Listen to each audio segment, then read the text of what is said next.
Bueno, el rol de los sectores populares, sobre todo en el siglo XIX, lo que ha estado más ocultado, digamos, lo que menos se conoce. Pero ya hay muchos historiadores desde hace 20, 30, 40 años incluso que han indagado, que han resaltado ese papel, ese rol, el rol de la cultura popular también en Chile. Es decir, no solamente una historia escrita por las élites, sino que también por otros actores que quizás no han dejado las mismas huellas o no tenían esa capacidad de dejar esas huellas del pasado, pero que están ahí, que, por ejemplo, tenemos un colega en la universidad que trabaja sobre la historia de la delincuencia, por ejemplo.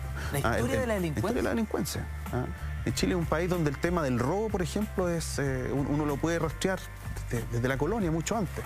Mucho más que el asesinato, por ejemplo, que el homicidio. El robo en Chile es prácticamente una institución. Entonces, cuando se nos habla que hay un aumento de la delincuencia, la verdad es que si uno busca la historia de Chile, ha habido muchas olas de delincuencia, es un tema permanente.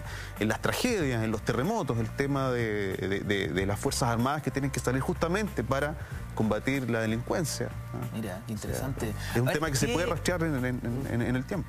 ¿Qué ejemplos, seguimos un poquito en este ejercicio, ¿no? De buscar ejemplos de verdades ocultas que en algún minuto los historiadores se hacen cargo y rompen los mitos, como decía don Sergio? Este tema de la delincuencia me interesó muchísimo. Yo creo que se nos abre el apetito para que en este programa, en Un Cultura, estoy hablando en voz alta, ¿no? Hagamos la historia de la delincuencia en Chile. Y de los policías, él hace la historia de la delincuencia y de los policías. Por supuesto.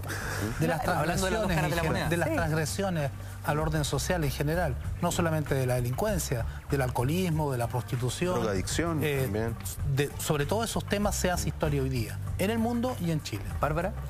Que, pensaba con lo que contaba Manuel, quizás no es que se oculte, sino que se olvida también. A propósito de esto de los terremotos y qué sé yo, recuerdo, claro, para el 2010 estaba todo el mundo tan sorprendido de los saqueos y qué sé yo.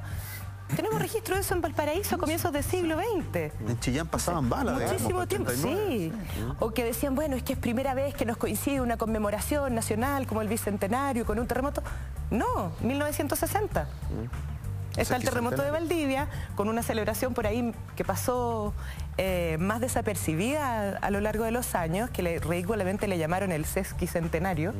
Entonces, no es que nadie lo ocultó, sino que se quedó ahí, se perdió, se comenzó a olvidar, y luego pensamos que es primera vez que estamos viviendo procesos de este tipo, que no son los mismos de antes. La historia, esto que se repite de manera así idéntica, por supuesto que no, si las sociedades cambian, pero sí hay reminiscencias en un pasado que nadie lo ocultó. Que vuelven. Claro. Como dice el dicho, la historia no se repite, pero rima.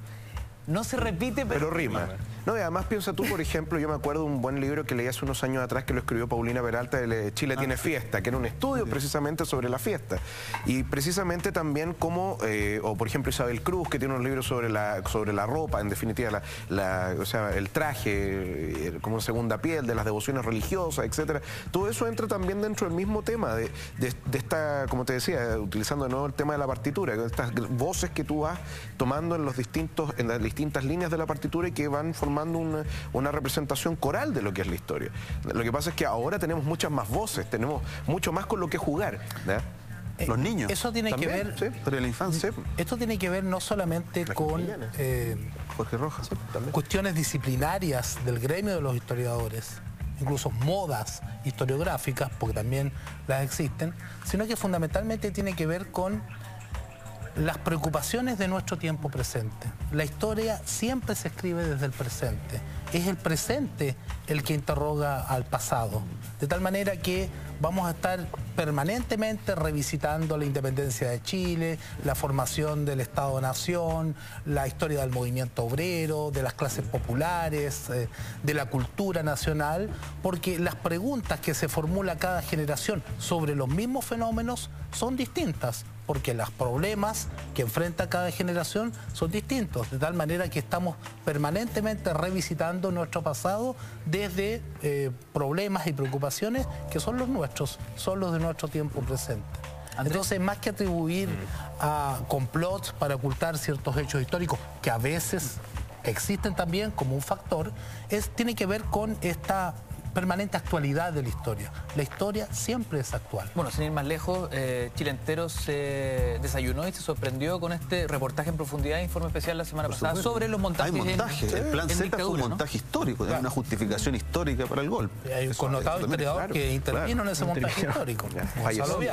Precisamente a eso aludía con el tema de la disponibilidad de fuentes o incluso la capacidad o la disposición para asumir lo que se hizo en un momento. O sea, lo hizo TVN hace poco. Hay muchas instituciones por las cuales todavía estamos esperando que lo hagan. Hace poco también una ceremonia en la Universidad de Chile donde se está pasando revista interna sobre cuál fue la posición y las conductas al interior del cuerpo académico de la Universidad de Chile. Esos son episodios que constituyen parte del esfuerzo por reorientar y rectificar relatos que han sido distorsionados, que han sido acomodados con capas que son convenientes en ciertos momentos históricos dependiendo de las relaciones de fuerza, pero que después no aguantan más y son discursos que se tienen que asumir, y en ese sentido hay que como sociedad y como, insisto, como comunidad política es un deber nuestro hacernos cargo de eso. Y lo mismo que decía Bárbara respecto a la capacidad de sorprenderse, como que la gente se sorprende. Lo mismo Cristóbal hizo un estudio bien interesante sobre las relaciones entre iglesia y Estado, y ahí las cartas entre los obispos cuando intentan nombrar a Taforó son bestiales. O sea, los mails de Saty y Errázuriz son una broma al lado de la relación epistolar entre todos los actores involucrados para la designación de un nuevo arzobispo. Entonces ahí uno se da cuenta también de que esa capacidad de sorpresa o la gente que pone ojos en blanco y que rasga vertidura. Bueno, a Taforó, que tenía hijos, que tenía conducta sodomítica, que era malo para el estudio, que en realidad no merecía estar en la curia, nadie sabía cómo había llegado donde estaba.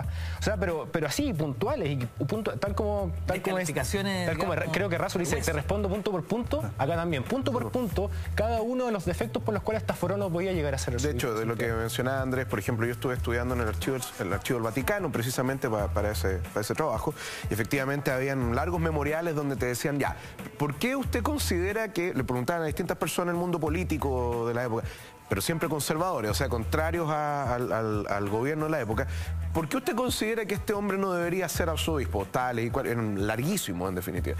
Taforó tuvo que responder un cuestionario de más de 45 preguntas, ¿ya?, que le hicieron precisamente los enviados del Vaticano cuando vienen a Chile a preguntarle, bueno, en definitiva, ¿usted por qué quiere ser arzobispo? ¿Ya?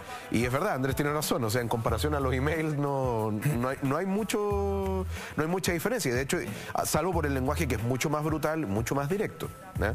Pero también, nuevamente, ahí tiene que ver precisamente con la idea de encontrar recovecos dentro del relato histórico que algunas veces habían sido pasados de largo o porque no había disponibilidad de fuentes, pero ahora sí lo hay. Pero mira, ahí hay otro tema importante, porque no es solamente esto que es disponibilidad de fuentes acá, en Chile, sino también hoy día, en un mundo interconectado, somos cada vez más conscientes que esas relaciones internacionales existían desde hace mucho tiempo. Entonces, claro, Cristóbal contaba recién que se fue al Vaticano a ver las cartas de este señor, etcétera. O hace un tiempo cuando se comenzaron a desclasificar archivos de los momentos de Guerra Fría, ¿no?, en Washington, y desclasificando cosas que tenían que ver con Chile o con el golpe en Brasil. Y a su vez Brasil desclasificó otros archivos y en el fondo también es la conciencia de hoy día, de estar en un mundo que está totalmente conectado, también nos hace ver, ¿no? ¿Y qué habrá pasado en las relaciones, no? Es un Wikileaks de la historia. Exactamente, el Wikileaks pero es un círculo virtuoso. Todo eso pone de relieve la estrecha relación que hay entre historia y política. ¿Por qué se desclasifican ciertos archivos en determinado momento y no antes? ¿Por qué el gobierno de Estados Unidos decide, a partir de cierto momento, que se van a poner a la disposición del público determinados fondos, no todos, y que tienen que ver con negro, con el golpe de Estado en Chile. Y eso va a condicionar el estado de avance de la historiografía. Un ejemplo relativamente reciente es el que se produce después de la llamada caída de los muros, en que los archivos de la Internacional Comunista y los archivos soviéticos, no todos, pero una buena parte, en relación con el movimiento comunista internacional, en Moscú y también en otras capitales de los países del este, son puestos a la disposición de los investigadores, lo que hace cambiar, en muchos casos, radicalmente ciertas visiones que teníamos sobre ciertos episodios de la historia y más particularmente sobre los países del este y el movimiento comunista internacional.